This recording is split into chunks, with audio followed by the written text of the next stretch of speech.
What is going on, everybody? We have some pretty insane news in the world of sports cards and trading cards from Darren Rovell on Twitter. Breaking: Collectors, parent company of PSA, is acquiring SGC. PSA has 78% of the market, and SGC has 7% of the market, according to GemRate. CGC has 10%, and Beckett has 4%. Darren then goes on to say that they will remain separate entities. And I guess in the same manner how TKO Holdings, the media conglomerate that is the parent company of the UFC and WWE, they kind of let them do their own thing. They don't merge. I guess sometimes they could do a little bit of crossover stuff, but they keep them separate entities for the most part, and these details are all still very new. I'm just recording a pretty much a live reaction to this, and I jotted down a couple of notes, and I guess what everyone has in mind is, what does this mean for vintage collectors? Because that's mostly the bread and butter of SGC, is their ability to grade vintage. All of the top vintage cards aren't SGC slabs. So what does that mean for vintage collectors? Are they still going to send in to SGC knowing that PSA now has a stake in them and can sway the market however they'd like? Maybe add new graders from PSA to SGC, or maybe to just leave them. There's going to need to be a lot of clarity in that department for sure. And they're going to definitely have to, I would think, come out and say, guys, bottom line, you want to grade vintage? We're keeping the same people, same staff, same rules and regulations we go by when we grade vintage cards. And because that is, those people are hurting right now. They're probably freaking out, the vintage collectors. But another thing I would imagine is, I'm thinking of, would PSA offer some kind of crossover promo, like just a flat rate if you have an SGC 10 to just cross it over to a PSA 10? That will be interesting, and I know it's different graders going by different standards, but if you think about PSA 1, it's a lot of money. You know, you get people to pay to cross over to PSA 10. Everyone knows PSA 10s, for the most part, except in vintage, have better secondary market sales, and it's more of a liquid market. But if you are PSA, you'd also, keeping in mind that SGC recently, very smart of SGC, was doing $9 grading for any price, any card for Bowman. And you imagine some of these guys that are going to be the future of baseball, PSA would rather have their cards in a PSA slab compared to SGC, because a lot of really nice Corbin Carroll cards from Topps Chrome, a lot of Jackson Holiday cards. Who else was big in Bowman recently? Ethan Salas. You'd want some of these guys that are just absolute studs, that are going to be the face of baseball and baseball cards. You'd rather have their best cards be in PSA slabs. So I wouldn't totally put that out of the realm of possibility, PSA offering some kind of crossover, even though obviously we know that it was different graders grading on different scales and different criteria. It just, money is money at the end of the day. And I would think that'd be big bucks. I imagine if I went out to a show and bought an SGC 10 of someone, I don't know, someone really hyped up right now, like CJ Stroud, and I wanted it to be a PSA 10, I would pay the extra $15 if I knew I can get an SGC 10 cross over to a PSA 10. I would do it in a heartbeat.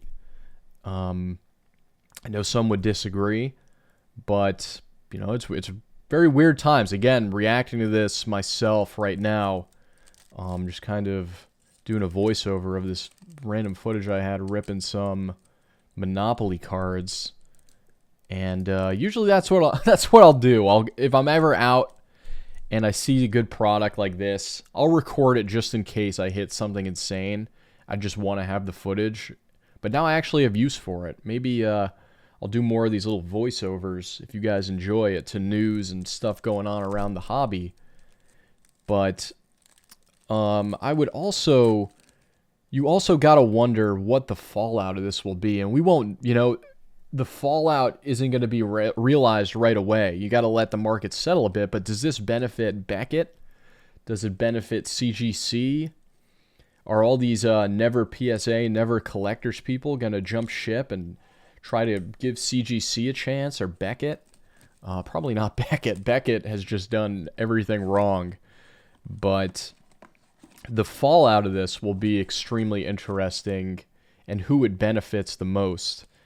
And I also think the collectors could win a lot. Us pack rippers, we just want to grade a card, because I live in Florida, and my turnaround time for SGC is 5 days.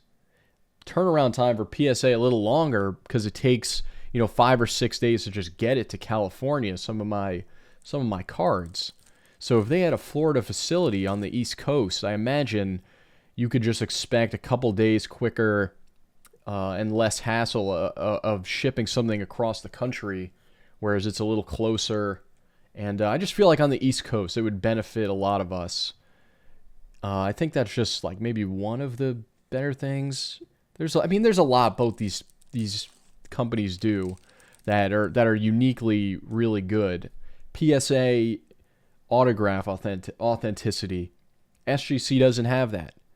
What if PSA did the autograph authenticating for SGC, and they kind of linked up on that and let people grade with SGC but still get the best of both worlds with the PSA autograph authentications? So I think that's interesting, but I know people are going to be really worried. But I just look again at the UFC and WWE. The UFC bought out by TKO. WWE bought out by TKO. Dana White still runs the UFC. Nothing has changed in the UFC. WWE, maybe not the best example, because Vince McMahon just got taken to the cleaners. But they kept Triple H. They kept a lot of top brass in the WWE still. And they're separate entities. It's almost like nothing changed with either company. So we're definitely going to need a lot more clarification. This is kind of just a knee-jerk reaction. But all I can say is I'm thrilled Fanatics did not buy an SGC or a PSA. Could you imagine? So Fanatics already has their own breaking company, and they could rig the hits. They could give the best hits to breakers on their breaking company to promote their company. And, people see the viral clips hitting the 1-of-1 of whichever jabroni's being pushed right now. What's Shea Gilgeous, Chet Holmgren, Wembenyama. Just have all those big hits on Fanatics Live.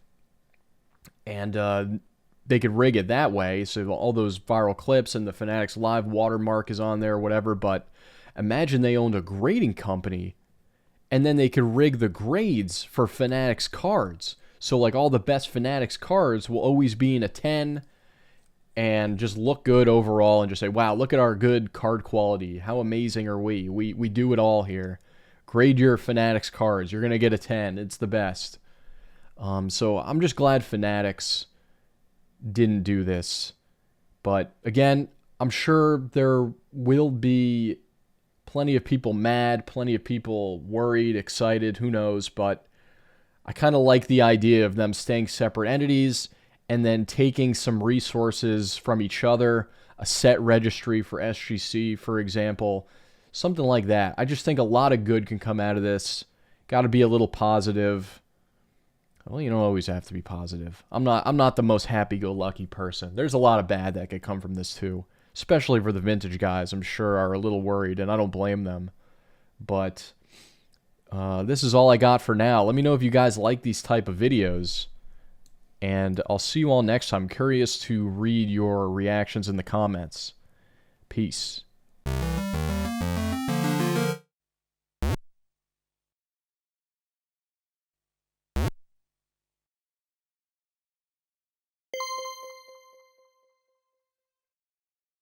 Degen Rips with his fingertips. He'll go broke